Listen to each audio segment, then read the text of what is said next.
शब बरात की फजीलत।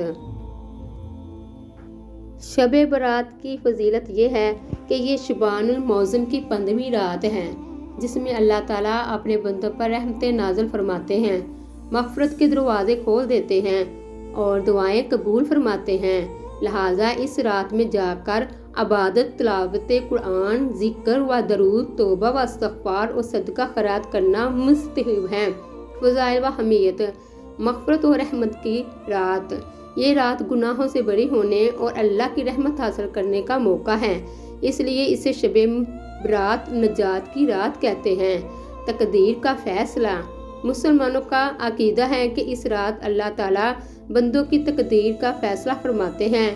इबादत की तरगीब। इस रात में अल्लाह ताला आसमानी दुनिया पर नज़ूल फरमाते हैं और ऐलान करते हैं कि कोई है जो बख्शिश तलब करे, मैं इसे बख्श दूँ।